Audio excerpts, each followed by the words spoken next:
Good evening. Today, our fellow citizens, our way of life, our very freedom came under attack in a series of deliberate and deadly terrorist acts. The victims were in airplanes or in their offices, secretaries, businessmen and women, military and federal workers, moms and dads, friends and neighbors. Thousands of lives were suddenly ended by evil, despicable acts of terror. The pictures of airplanes flying into buildings.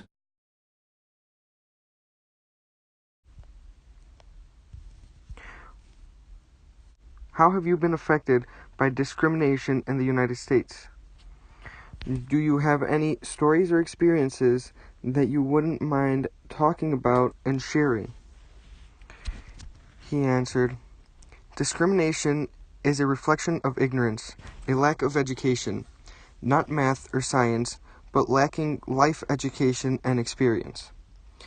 We all have much more in common than different. However, not everyone shares my opinion. In college, I had a job working at a gas station. It was a great job for a student, and I had a lot of fun. One of the things I had to get used to, though, was the not-so-witty comments likening me to Abu from The Simpsons. It was more annoying than anything else. More recently, I was discriminated against at the neighborhood bar. While waiting in the restroom, someone called me Hadish. I was wearing my U.S. Army jacket, and I told him I didn't serve as a combat medic to come home and be insulted by ignorant hillbillies. It escalated to a physical altercation, and I was asked to leave. I won the fight, but I lost the battle because I believe the answer to ignorance is education, not war. As quoted by Mahatma Gandhi, be the change you wish to see. Buildings, fires burning, huge structures collapsing, have filled us with disbelief, terrible sadness, and a quiet, unyielding anger.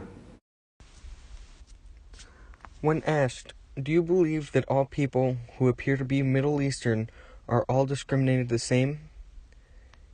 He answered, I believe racism is a complicated concept with many facets. I have lived in Chicago all my life, so I may not be discriminated against as much as someone who immigrated here last week. Socioeconomic status, neighborhood, and discriminators' past experiences could all be factors that dictate whom and to what degree an individual is discriminated against.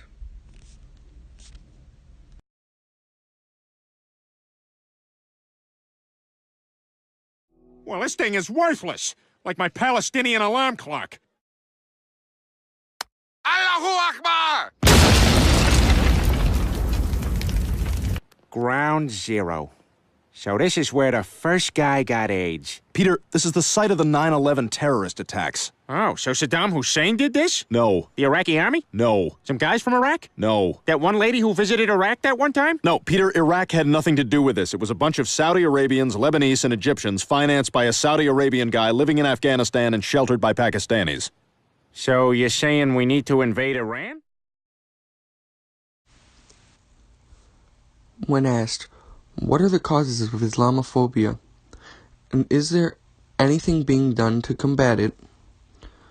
He answered, misinformation and lack of knowledge because of the way the media portrays people and what the media does to instill certain ideas in people.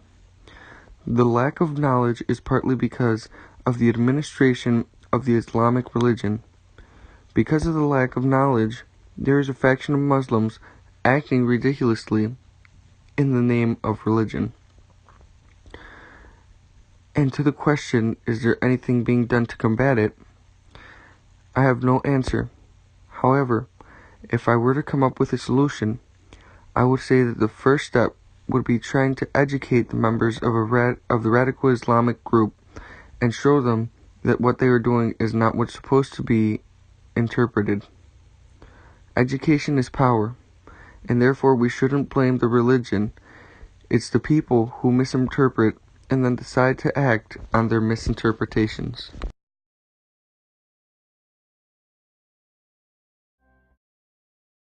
There's at least a conceit on the part of those who are not trained in understanding the tradition that is fairly simple. You can simply read the Quran and read the Hadith and implement Islamic law.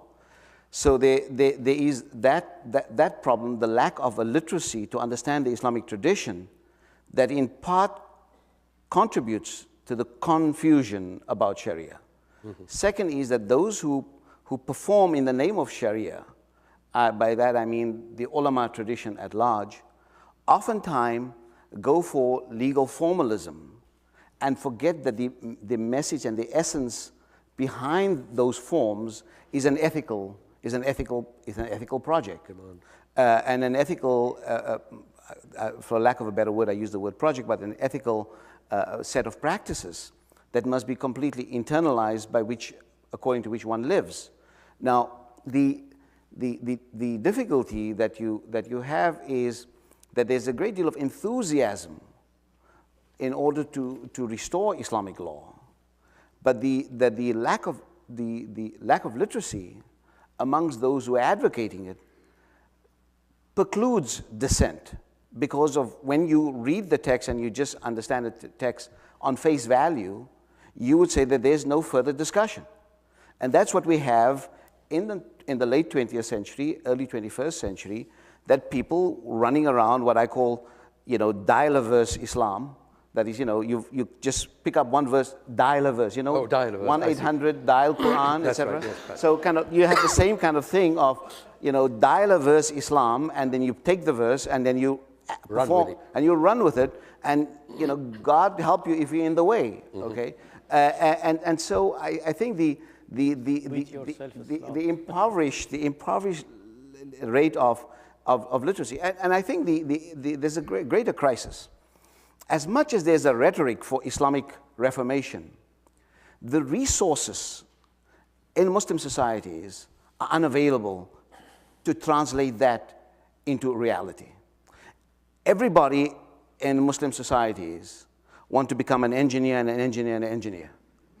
I mean, those are the three professions they want to become. In other words, who is there to study history? Who is there to study culture? Who is there to study art? You go to Cairo University, go to Damascus University, see which part of the university is the most, has the best resources and which is the most impoverished. The business school will be right up there, there's engineering departments, but the humanities will be completely impoverished. And I've seen at Damascus University philosophy professors sitting 7 and 8 to a room with a small desk in front of them. So, I mean, we are extremely privileged in these parts of the world where we have extraordinary institutions of learning. And I do think that some of the impulse to take this debate about Islamic reform and about understanding the Sharia further does happen amongst Muslim minority communities in Europe and North America, where people are interested in discovering their legacy and their history in order to make that possible. I'm not saying it doesn't happen elsewhere, but it's very difficult to find that in some kind of organized manner. So the question that Barbara raised, the question of dissent, that dissent requires a certain knowledge of the tradition. And the absence of that knowledge means that what we have in the name of, what replaces tradition is demagoguery and rhetoric. So the Islamists, for instance, who are calling from the rooftops for the implementation of Islamic law, have very little intellectual depth to make that possible. So with the result that as soon as they take power, the first thing they do is to implement the exemplary punishments of cutting off the hands of a few poor people, or beheading and stoning some person who might have conducted sexual violations, and completely discredit what should have been a really meaningful moral project of some sort. What's up, guys? I'm Joey Salads. I'm here today with my good friend Stevie Croutons, and we're going to be doing the Islam versus Christianity terrorism social experiment. He's going to be an Islamic terrorist, I'm going to be a Christian terrorist, and let's see if people act differently towards each one of us.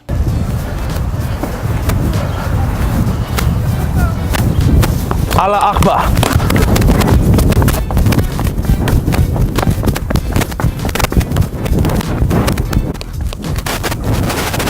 Allah Akbar.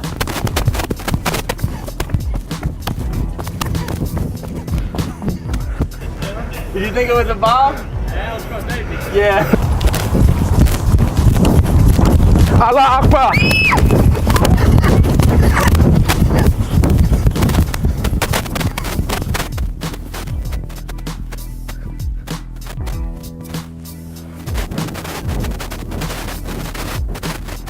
Allah Akbar!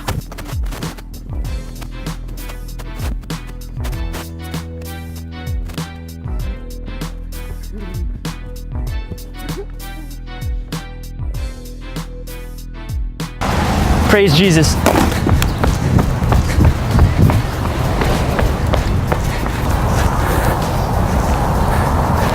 Praise Jesus.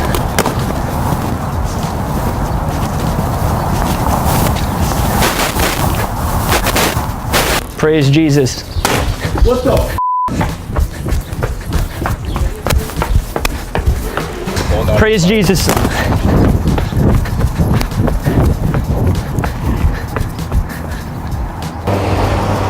Praise Jesus.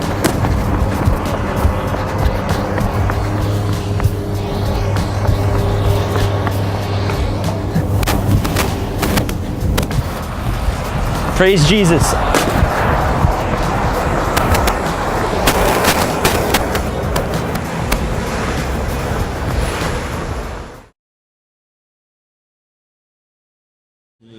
مالك يوم الدين إياك نعبد وإياك نستعين اهدنا الصراط المستقيم صراط الذين أنعمت عليهم